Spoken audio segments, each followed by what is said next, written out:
This evening, Books and Books is very happy to welcome Professor Gerda Nicolás, Professor Anabel Bejarano, and Professor Debbie Sue L. Lee, presenting their new book, Contemporary Parenting, A Global Perspective. Professor Nicolás is a licensed clinical psychologist and associate professor at the University of Miami. Professor Bejarano is clinical assistant professor and director of the master's programs in counseling at the University of Miami. And Professor Lee is associate professor and associate chair of the Educational and Psychological Studies Department at the University of Miami. Through a global, multidisciplinary perspective, this book describes how 4 factors influence parenting practices: a country's historical and political background, the parent's educational history, the economy and the parent's financial standing, and advances in technology. Case studies that illustrate the impact these 4 factors have on parents in various regions help us better understand parenting in today's global, interconnected world. Here to tell us more about it, please give a very warm welcome to Professor Gerda Nicolás, Professor Anabel Bejarano, and Professor Debbie Sue L. Lee. No,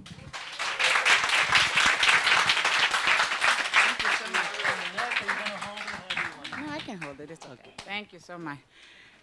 Thank you so much. Good evening. Oh, it's so wonderful to see you guys, and we certainly want to thank you all for coming out to have an opportunity to hear about the book. And we also want to send out a shout out to all of our wonderful colleagues who are representing the 11 countries that are in the book, who are watching this live in whatever country they are in right now. So we want to say, thank you to them for their amazing contribution to the book, because it is absolutely with their assistance that they are able, that we are able to be here today and be able to have this book. So we certainly want to say thank you to all of them, and thank you to all of you for coming out to hear us talk a little bit about the book. Good evening, buenas noches. I'm so thrilled that the 3 of us are here tonight to share with you about the book, and we hope that it'll interest you more in thinking about parenting from an international perspective. And I appreciate that a lot of our students from our master's program and our doctoral program in counseling at UM are here, and I think a shout out to them is due as well. Thank you. I'm looking forward to a good conversation with all of you.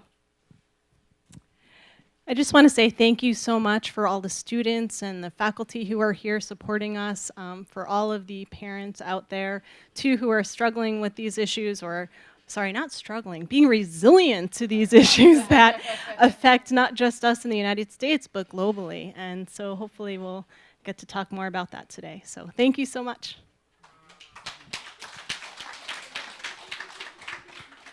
Thank you. So I'm going to try to figure out I won't figure out how to make this work, because we're a team, and we're going to work as a team to this process. So we're going to use some of our talents, and, that's not my talent. So I want to share with you a little bit about how did we get here, right? What was the process for writing this book? And then I'll pass it on to some of my colleagues who will talk a little bit about the factors of the book. The writing of the book has been in the works for about 8 years. And as many of you know, the first book that I have out right now is a book focusing on family support and social support network of Haitians, because we understand how important family is in spirituality and other forms of support for Haitians, right, which is my home country.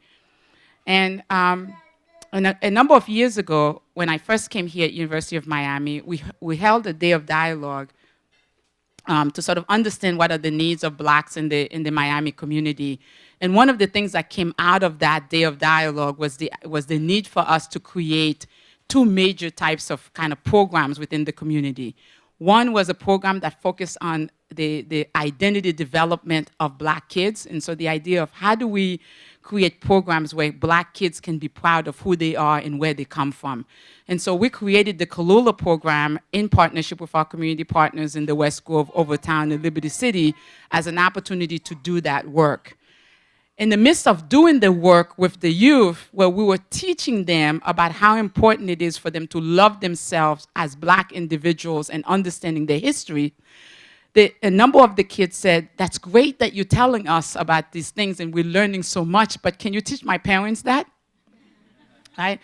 And that really was the impetus for really thinking about the book and the need for us to really look at creating parenting programs. So we form an advisory board made up of parents from these particular communities to talk a little bit about what would a parenting program look like for parents in the Miami community. How would that be different from the parenting programs that we currently have in existence? And they felt that a program that really targets some of the salient things to them was critical. And so what do we mean by that? Understanding sort of like my history and where I come from and what I'm about was really important in terms of how I was parenting my kids. Right? And they felt that that was really missing in some of the elements. And so we created a parenting program called the Strong Roots Program that is now run in the West Grove with the Barnyard with the parents about addressing some of these areas for parenting, for parents in the area. And then I had the great fortune, to be invited to give a keynote a presentation at a conference that I had never really even heard of before. It's the International Association of Study of Attachment, IASA. And it's really an association that's focusing on the importance of attachment as we're thinking about kids' development and as we're thinking about parenting. And so I was invited to give this keynote. It was in Frankfurt, Germany. I practiced my German for 6 months before I go and deliver this talk because I wanted to make sure that we started this, this presentation in German. And so as a person who comes from a French throat language background, my German was terrible, awful, and in the starting. And they asked me, please switch to English, And so part of the purpose of my presentation was an opportunity to talk a little bit about when we're talking about attachment and we're talking about these sort of strong connections and the things that leads to good attachment for kids and the parents, how can we ensure that these factors become an integral part of that conversation and dialogue in the research? And in the audience for doing that presentation, about a group of women, about 15 of them came to me afterward and said, oh my God, you are talking about exactly the same things that we are noticing in our countries, right? And they represented very different parts of the world.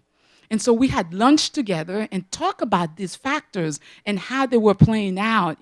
One of our colleagues talked about how in Russia, when she was growing up, when her parents were growing up, that the trusting of the government was there, that you can drop off your kids at the daycare centers because they were government run and everybody trusted that. But after the Russian war, that wasn't the case. So one historical event significantly impacted how people were now parenting their kids. And we were having these conversations, right, at lunch and so forth. And we continued to have these conversations after we left the conference. And then, I have this, as some of you know me, I have these moments where some things pop in my head, and I say, well, wouldn't it be great if we actually could write a book and represent some of these stories and these narratives as part of it, and really talk with some of these colleagues that you see representing in the book and ask them whether or not they would like to contribute a chapter of some of the things that we've been talking about in the book, and they agreed. And so, just like what we always do, we write a proposal, right, to the publisher, and really thankful to Wolflitch Press, publisher for really Taylor Francis. Wolflitch Press is underneath them, representing locally, who really saw the importance of us writing a book that is focusing on parenting, which is something that all of you here knows about and knows the process of what it takes for you to be a parent, and saw the importance of us adding these particular factors as part of that dialogue as we're thinking about parenting. And so, they were excited about it. And then I think it's always great, whatever you're about to go on journey, that you take really good friends with you. And so I was so excited, to approach Annabelle and Debbie Sue and ask them whether or not they would really go on this journey with me and those colleagues from across the globe in terms of really addressing parenting. And I was so pleased that they accepted the invitation to be a part of this process and been amazing teamwork in terms of us being able to focus on these particular areas. And so I'm really excited about the book, and I'm more excited about the opportunity for you to be exposed to this area of parenting, these issues of parenting, and seeing how similar some of these things are. Oftentimes we think about the globe and we think about the differences that exist. But one of the things that you will see in the book is how, when we're talking about historical factors and its impact on parenting, and whether or not we're in Thailand, China, that you will see some similarities in some things that really bonds and connect all of us, as well as seeing some of the differences vis-a-vis that. So very excited for us to engage in this dialogue with you around some of these concepts, and then just to hear your own thoughts about how you're thinking about it. So I'm going to turn it over to my colleagues who will share a little bit with you about some of those. Yes, so the 4 factors, as you saw there, right? One is sort of looking at historical and political perspective, because as many of you know, what the time that we are in and what's happening during those times will absolutely impact our parentings, right? We saw that with 9/11. That's a historical event, and it absolutely impacts how people parent their kids after that event, right? And so that, that as an example. And then the second one is really looking at education. This is a great opportunity for us to really talk a bit about how the importance of both formal education, but also informal education, which oftentimes the thing that we don't talk about. So all the things that we do at home in terms of making sure that our kids know, how to take care of themselves, how to balance life, right? How to do laundry, right? Which is really important, right? All this is like informal education and the importance of that as a part of the parenting.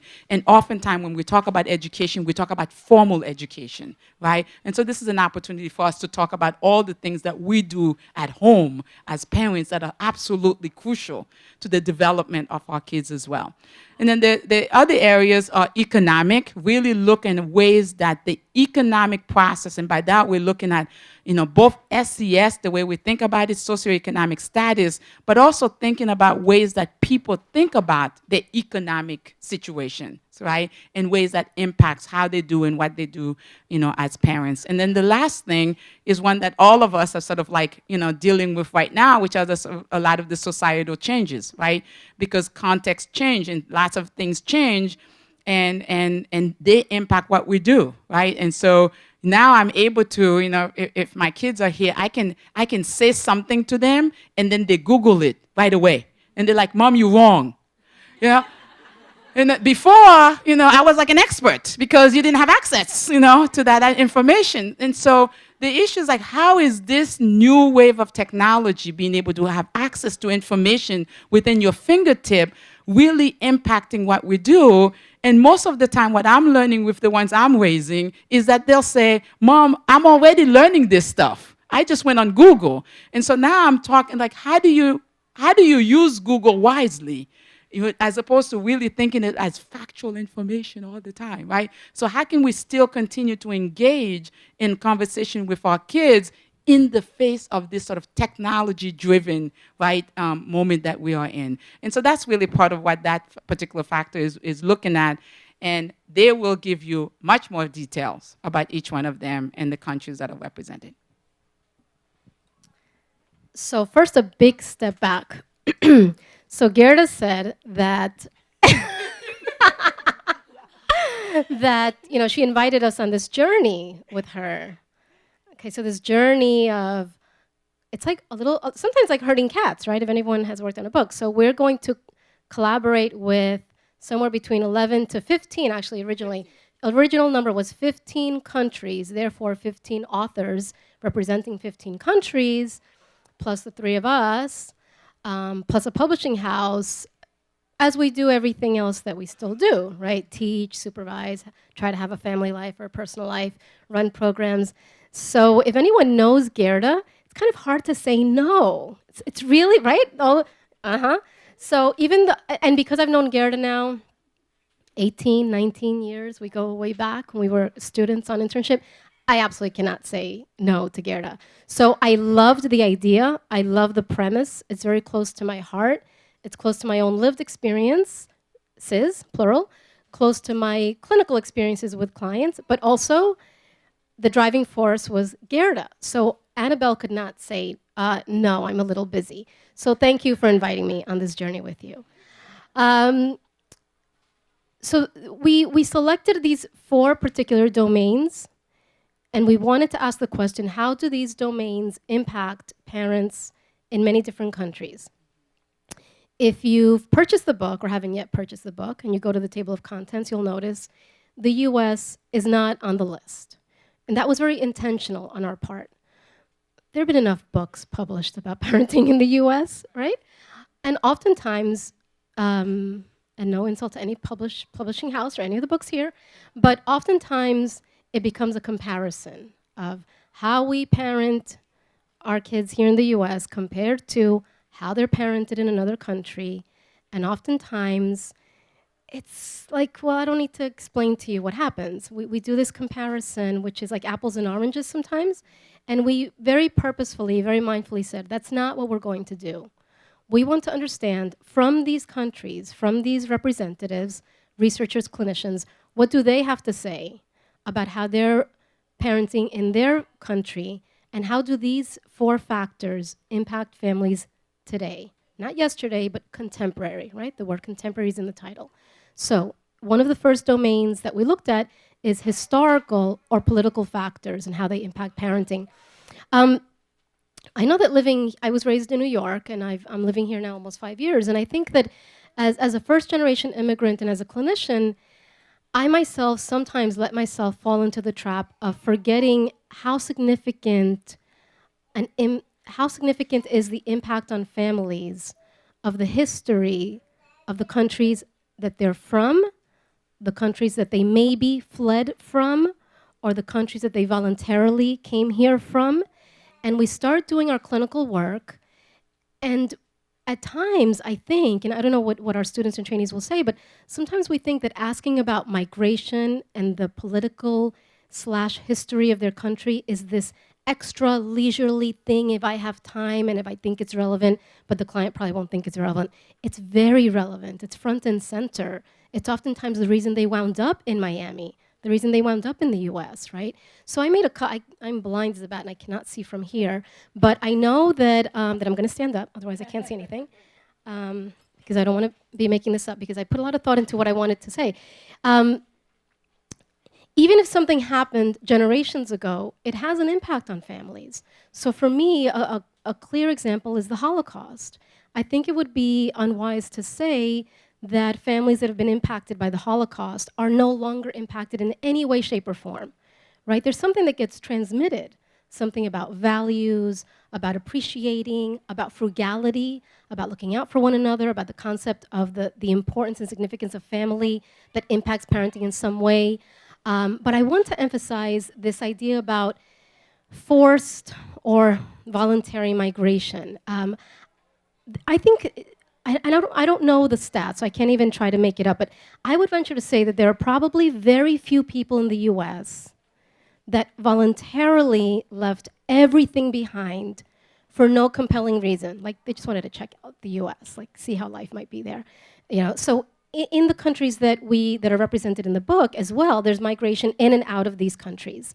And certainly we know that the impact of history and the recent and long ago political history of a country has an impact on the sense of stability of the children in these families and a sense of safety that maybe gets lost. I'm originally from Colombia, from Bogota, and I see it in my own family that the terrible about 2 decades of violence that reigned at the hands of Pablo Escobar, given the drug trade, had a significant and direct impact on the anxiety level, on the fear level that parents had and that family had. And let me give you just a quick example. I go back to Colombia about 2 times a year, and when I'm there, and I'm bicultural, right? Part of my brain and heart is here, part of my brain and heart is there. When I'm there, I have to consciously remind myself to not feel frustrated or annoyed if every time that I go out and take a cab or take a bus, that my family will be calling me. Did you get there? Are you there yet? Are you okay? Who are you with? When are you coming home? And sometimes my more American self, feminist self will say, I'm fine, I'm a grown up, I can travel by myself, I speak Spanish, I'm from here. But it's the direct impact of a high rate of violence that still through the generations is really hard to get rid of that anxiety about the world outside your home is an unsafe place, right? As one example. So sometimes there are changes in family composition because some people go to another country, others stay home. The composition of families change, therefore. And the values, though, that get passed down from the parents to the kids, some will get more emphasized, some will get less emphasized. So, for example, given my last bullet point, what I was thinking about with that bullet point is that depending on the particular changes in a country, meaning if there are civil wars, schisms in the political system, unrest, and therefore a sense of lack of safety, something will happen to the children in that family. They may have to grow up a little bit more quickly, but within one generation, things might calm down in that country, and suddenly children have more sort of leisure activity, less anxiety. But those parents might not be accustomed to the idea of relax and take your time because that's not how they were raised. So there are many things that happen that we simply, even as clinicians, forget are so impactful in the clinical work that we do vis-a-vis the history and the political structure of the country that person is from. And then I just have one more slide, and I'm going to pass it over. Oh, please. Oh, okay. Education and parenting. So I want to emphasize what Gerda was saying. When we started to have a conversation together about what do we want these authors to say about the impact of education on parenting, I think maybe I was the one kind of like pushing that, like maybe annoying a little bit and saying, but we know from our lived experiences that there's a lot of things that parents teach us at home that have nothing to do with school. But actually those things that they teach us at home might be the reason that we succeed in school, even if they didn't succeed in school, right? So I see a lot of head nodding.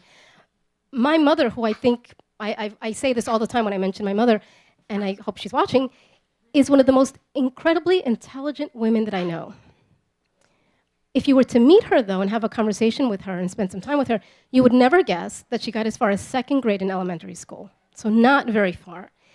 But the emphasis on informal education that I grew up with, so the teaching of survival skills, of coping skills, of having that fire in the belly, you know, that a lot of people will relate to, having interpersonal skills. It's not just that it's not only that comes from a collectivistic perspective, it comes from a worldview that the parent has that for my kid, for my particular kid to survive, they need to know how to do these things well. And hopefully they'll be good at school too, but if you can put those two together, those are powerful, right? Informal and formal education that our authors speak to. We also were really clear with one another that we wanted to, from the field, there's a term called EMIC, the EMIC perspective. It means that your goal as a researcher is to do your best, and as a clinician, to see the world and see a situation from the eyes of that family or that client. That you're not an outsider looking in, imposing your value system. That we were going to do our best to get out of the way and let authors talk about their perspective, and it wasn't going to be a comparative book, and it's not a study, but it wasn't going to be a comparative book. And then to leave you with the last quote that is from our chapter, that your IQ gets you hired, but it's your EQ that gets you promoted, is a message that is conveyed throughout, and that we'll continue to talk about. And I have a feeling some of you might know what that means. Okay, pass it over to Debbie. Thank you, Annabelle. I think I'll go ahead and...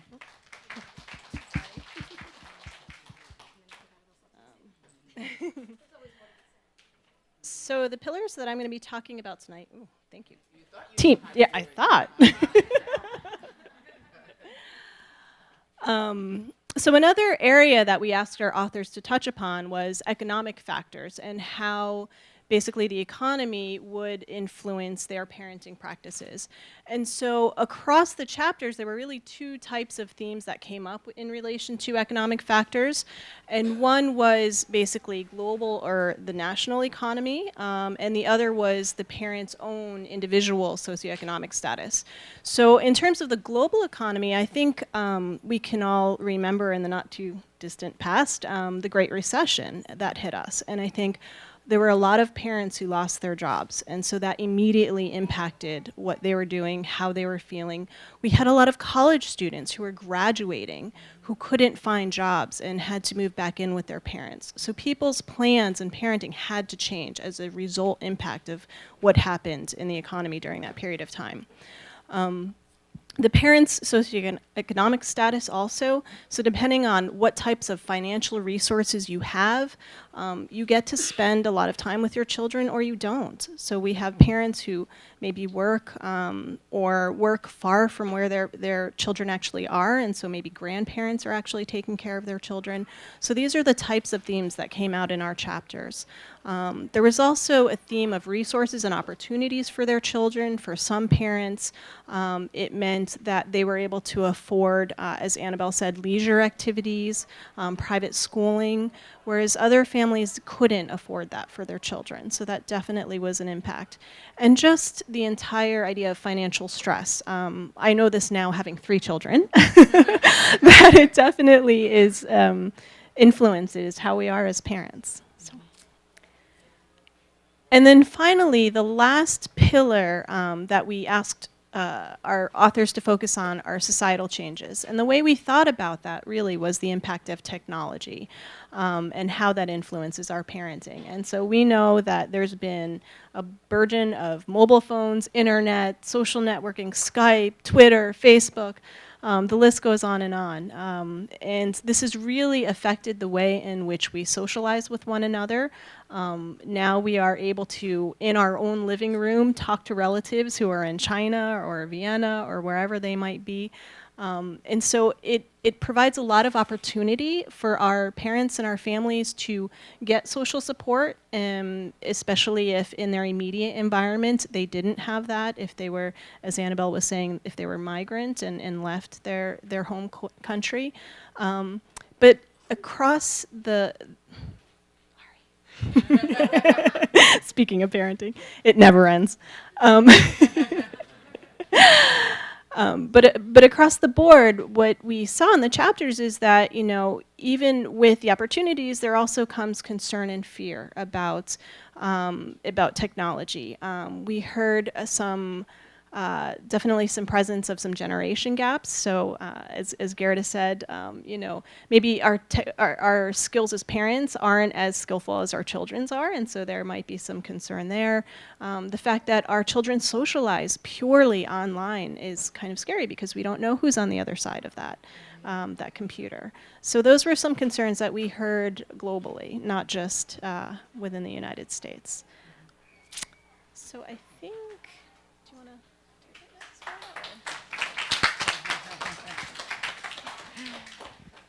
one? Thank you so much. So the next piece is that, you know, now that we have these sort of 4 factors, we wanted to be able to show some case examples, right, from across the globe, so you can kind of get a sense of like some of the synergies and some things that were very similar and some differences that exist, right?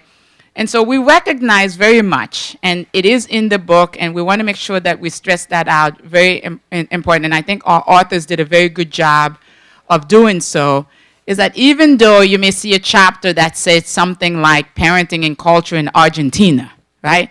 It is absolutely crucial to recognize that that may not be all Argentinians, right? That there are significant differences within the countries, right? And we struggle with that because, you know, even with the authors to say, can we think about different names, right? So that people wouldn't necessarily pick the book and think that if I'm reading a chapter about parenting in this particular country, it represents the whole entire country, right? And so we try throughout the whole the first part of the book and throughout the chapters to really stress that out. And I think our authors really tried to stress that out as well. And it was an opportunity for them to really talk a little bit and give some examples of ways that they see these things playing out in their own countries in the work that they are doing. And so what you'll see is, and the other thing I should say is that the people that are a part of these chapters were people who are doing work relating to parenting in their countries, right?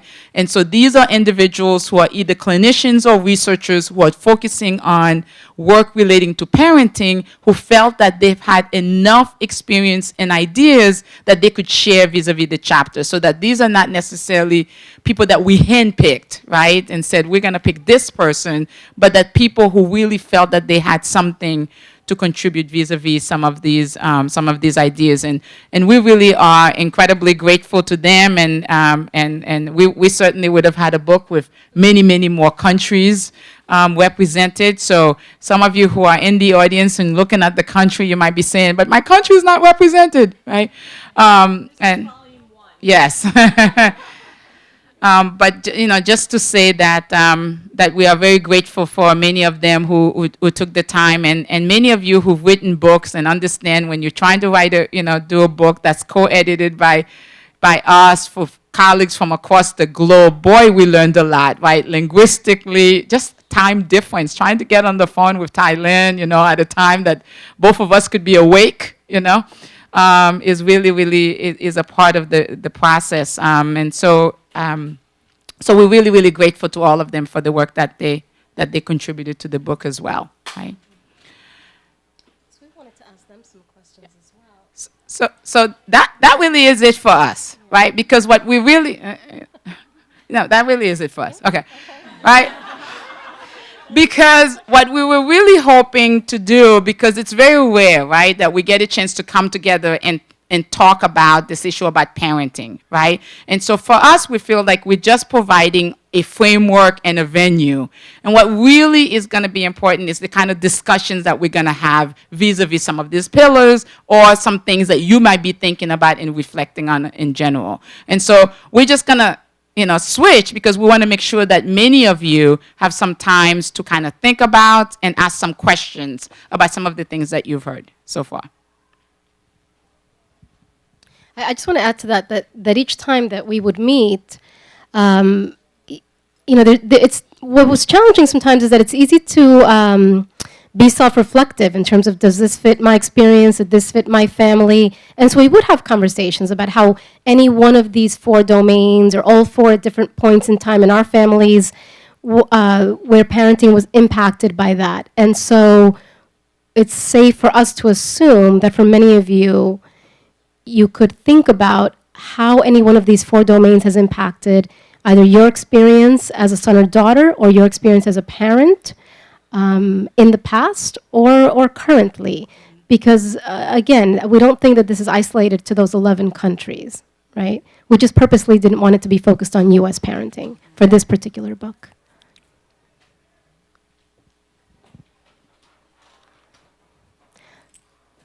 So, everyone is so brave and they have so many questions. It's always tough for the first hand to go out first. We have plenty of time for question and answer. Hey, Annabelle.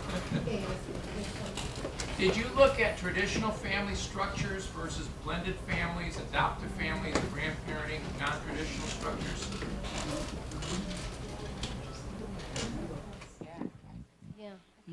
Yeah.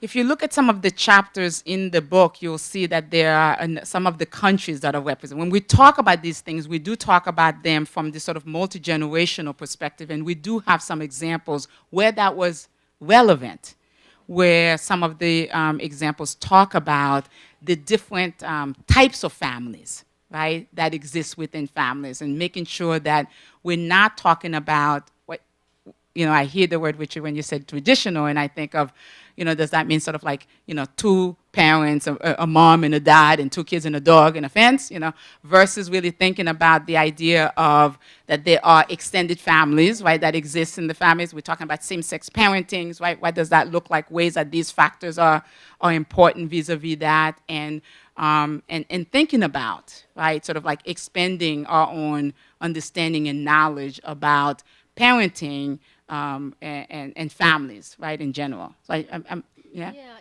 I think the only thing I would add to that question, that's a good question, is that we certainly didn't impose any definition on the authors, right? So it wasn't a priori, it wasn't in advance. They spoke to families that they work with, but all of the countries, let me think, is that true? I was going to say there are 11 countries represented, and I want to say they all are from a collectivistic perspective or philosophy, so that for our authors, the family would be, as Gerda said, an extended family, a multi-generational concept of family. Yeah. Yeah, thank you. Good question, though. Other questions? Or we can do like a class. We can just pick on people.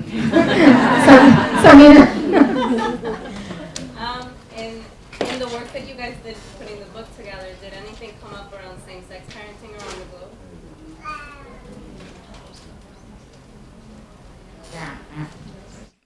No, I mean, so it was really, really interesting. So I'm going to talk about the conversation that happens on our sort of group listserv, and then sort of like what then makes it in the book, right?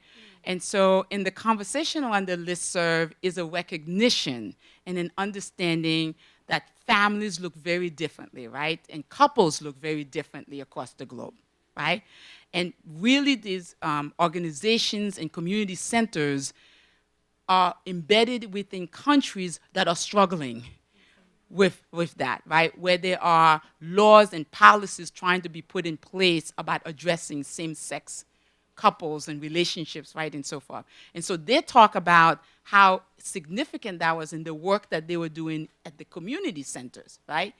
But at the same time, because of the stigma that is associated, because of the risk for some of them, and I can think of some of our authors really grappling and wondering about putting some of that information in the book, right? In the countries where they were in the midst of creating policies, right, and so forth. So we had extensive conversation about, I like to think of myself as a rebel, and I was like, well, maybe this is the moment, like, let's use this as an opportunity to really talk about and put it out and talk about the fact that within your own organizations that there are same-sex couples who are coming in, who are, and there are same-sex couples who are coming in who are also raising kids. They may be like some of their nieces and that, right? But they're raising kids, and people oftentimes were not talking about that, right, within those countries. And so how can we make that be so salient, be so important? And so it felt like a tug and war, right, being able to make sure that got in. But really respected the fact that some of these authors felt that they couldn't, right, that they didn't have enough of data and information to be able to do that justice.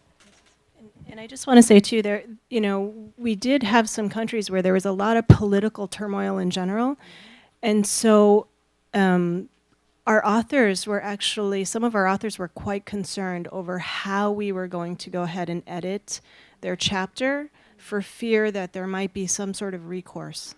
And so we were really sensitive. And when, Dr. Bejarano talked about coming from an emic perspective, I know that as an editor, I always pushed and pulled with, do I really need to deliver this feedback to the author? I really wanted to make sure that I respected what their voice was, how they wanted to get the information across, and I didn't want to impose my paradigm and what I thought should be in there. And it was a struggle. It was challenging because I think, it's a book that we originally thought could be a textbook, and in fact we've marketed it as a textbook. It would be great in any of your classes, but and to have a textbook, they really want you to have a given structure across, and we struggled with that, imposing a certain structure, because we thought that it could impede in the way in which these authors wanted to unravel their story about parenting in their countries. So thank you for that question, Samira. It's a really great one. Okay, so in the book, do the authors speak on strategies on parenting, or just pretty much just like how they just view parenting and just some of the issues that they face in their country? Yeah, some of them did, and we had agreed that we weren't going to be talking about particular chapters because we don't want to try to represent any of the authors and maybe not say it the way that they would say it if they were here. But I will do my best to represent China. So if you're watching, I will do my best. In short answer, the chapter on China I found fascinating in the sense that the authors did a very nice job of describing how contemporary parents nowadays, were struggling with, and I'm not sure that I would call this sort of parenting tips or technique, but whether to raise their children more from an authoritarian, sort of I'm the boss perspective, and I tell you what to do and don't ask questions, where in the past, given their economy and their history, that was effective and it was necessary and it worked. And it has a lot to do with filial piety and being loyal to one's elders, and there's a lot of value to that. But now, with the changes in their market economy, with technology, the children are being exposed to more Western principles and ideas and values, and that's posing a challenge to parents who are now needing to think about how to balance that out with being a little bit more, the word is authoritative, more democratic, more talking and reasoning, as opposed to sort of imposing a rule or how something should be.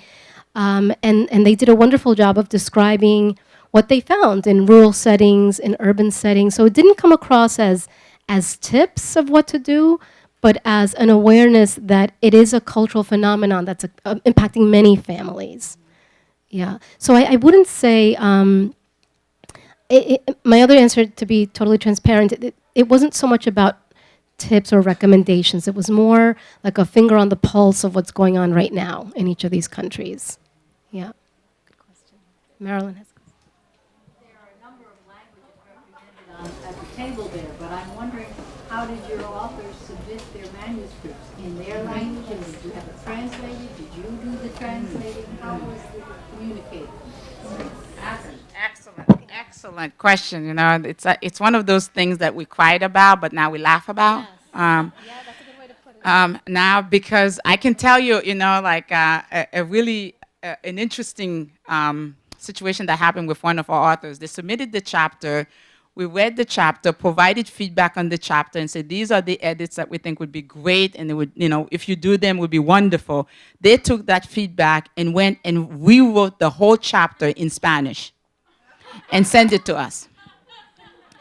And so I looked at Annabelle, right, and, you know, my expert, even though I speak Spanish some, but she's my expert, right? I said, Annabelle, baby, we need to figure this out because we have a time limit, right? Because remember, part of this process is you set this timeline and these deadlines, but you know you're not going to get it than the deadline you set. So then you have some drop dead deadline because you have an editor who's bugging you. And so it wouldn't have been conducive for us to send it back and ask for them to translate it back to English and then for us to then edit it again. And so Annabelle took the chapter and we did it and translated in English. We sent it back to the author and said, in English, and said, does it capture everything you wanted to say in English? And they sent a message saying, yes. It wasn't a complete, it was yes. like, yes. Yes, yeah. And then it was like a back and forth, well, how do you say this? And then it was me like late at night, like WhatsApp texting my mom, how would you say, and what's the word for, you know, and then I'm sure with some of the students I ask, like, what electronic dictionaries do you use? Because then I need to be mindful of my Colombian Spanish is not the same as their Spanish, right? And so it was challenging. It was really challenging. But we also didn't want to lose the essence of what they were saying in their language. So we kept having conversations of, so should we include both, right? Their version in their original language and then the translated version or parts of it. So there are parts where we would leave the phrase alone in their language and then give the I'm thinking in Spanish, translation in English. Yeah, so we did do that. It seemed like the correct thing to do. but it was challenging. And we really wanted, and we asked the editor. Deborah Rigger is our editor, Taylor Francis, and I remember calling her and saying, like, would it hurt? Like, why can't we have like a Spanish chapter? You know, like the chapter from Haiti studied in French. And I said, well, the process of translating the meaning and the nuances and what you want to say in English is going to be lost. And so Deborah, if you're watching us, Deborah reminded me that the contract says English book. Yeah. And so she said, you can have as many words and phrases in that whatever language you want to have, but the chapter needs to be in English. And so then we had to really work with our authors to say, how do we do that, right? But at the same time, still keep some of the nuances. So if you read the chapters, you'll see phrases and terms and even full sentences sometimes that are really in the, because we just didn't think it was a good idea to translate them. Yeah. I just want to say I'm a colleague of these beautiful ladies. Oh, he's there. Sorry, he's there. And I just want to say, I have two comments. The first comment is with regard to the introduction you gave, Gerda. Yeah. When you said that in the book you won't find a chapter on the U.S. And he said this was because, well, there's enough out there on U.S. parenting already. I just want to add to that. It's not just that there's enough out there on U.S. parenting. It's that what's been out there on U.S. parenting has been presented and has been accepted as if it is universal or universally desirable parenting, and has become the sort of recognized norm to which people ought to aspire. Everybody else ought to try to become like that, which has been very difficult for a lot of parents.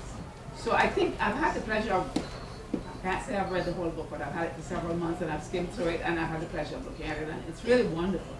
And I think that's the biggest contribution that I see it making, is that it's making the point that, you know what, there isn't just one model. Although, as you say, there are a lot of commonalities which come through, and that's really great too. But it really makes the point very, very well that there isn't just one model. And I remember many years ago when I started on my own doctoral studies, long ago, 100 years? No, not a friend of mine was doing some research on a Native American reservation. This was upstate New York. And she was working with a social worker who was giving her the entree to the community. And the social worker said to her something to the effect of, well, you really have to work with these families around their parenting skills because, they really have to learn parenting skills. And my friend, who happened to be from India, said to me, what do they mean by they have to learn parenting skills? Don't these people have their own parenting skills? And that was when it first hit us. So we were both immigrants to the U.S. at that point. And that was when it really hit us that the one model was assumed to be the skillful model, and that anything else would not be skillful. But my second comment is just this, that this sounds obvious in Miami, but I think it's worth saying that just look at our authors. One scholar from Haiti, one from Colombia, one who is American of Chinese extract, I believe, and just look at the authorship of this very multicultural book. And I think it's a great testament to where our fields are moving now in education and counseling psych, or in education as the case may be, that we're not just talking about people who are not the norm, but we are actually those very people. And I think it's also a testament to UN. So go ahead,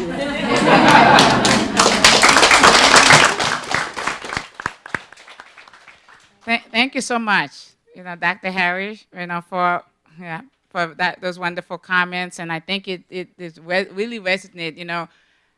I was looking to see this issue about authorship. Is there a book out there that is authored by 3 women of color, right? And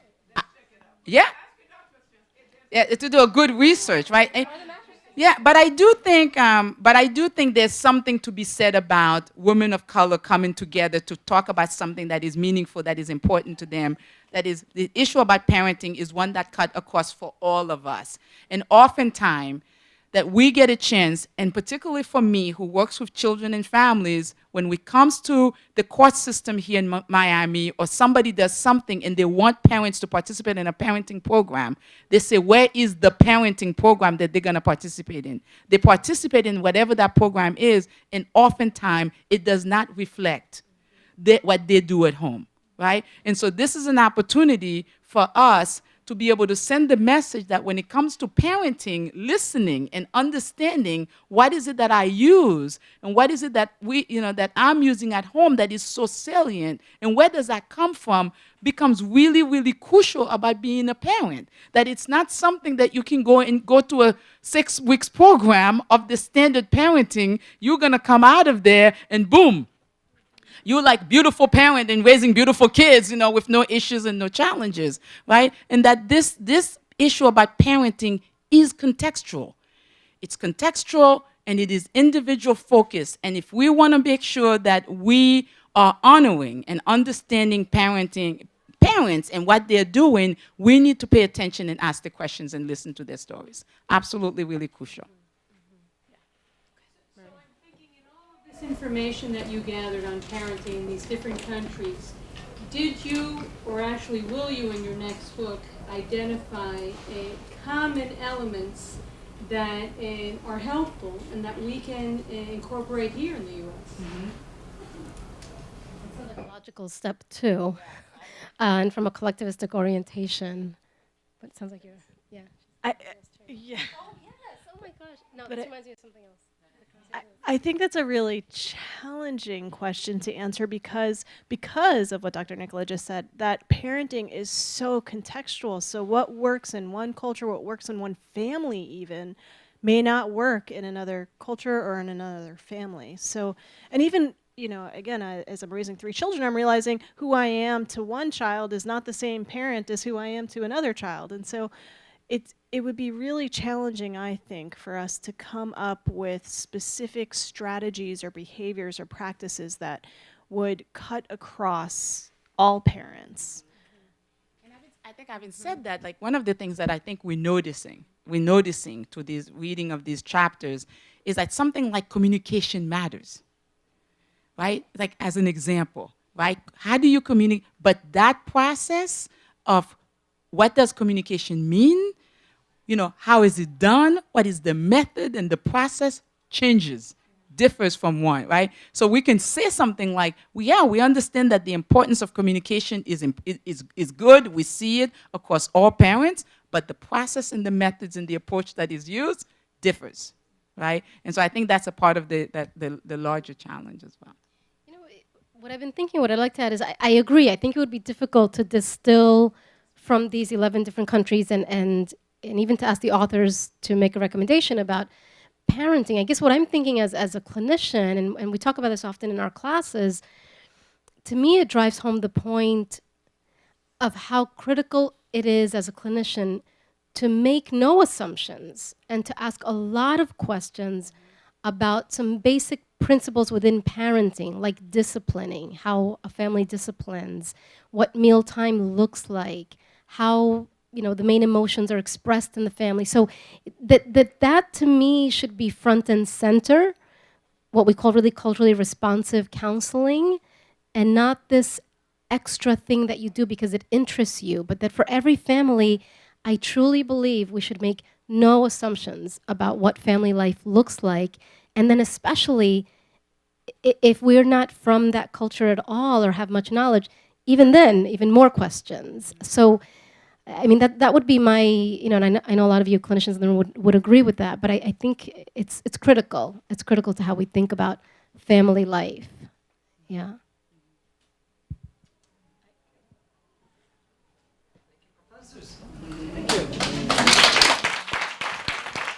I just want to say very quickly, I want to say thank you so much to our Department of Education Psychological Studies, Laura Conwood, our chair, who's really champions the process of having this book launch. It's really interesting. It's been interesting for us as women of color to think about writing a book. We wrote the book, and the book goes out, and we just assume things happen. So the idea of a launch, we're like, why? Like, what? So it really is really wonderful to be surrounded by people who are so supportive and so caring. And our Office of Development, Christy Rolfe and Marsha, really were the sort of key people behind putting together the reception and so forth. And so we really want to say thank you to our dean, Isaac Pulitensky, who supported the reception, and really want to thank the Office of Development for really helping put together this event. And we are always so excited to be partnering and connected with Books and Books, and it is an amazing space here in the community. It's an amazing space for us as scholars, and to have the opportunity to come to Books and Books and bring the community to Books and Books and seeing this treasure within the larger community is a plus to us. So thank you so much for hosting us here.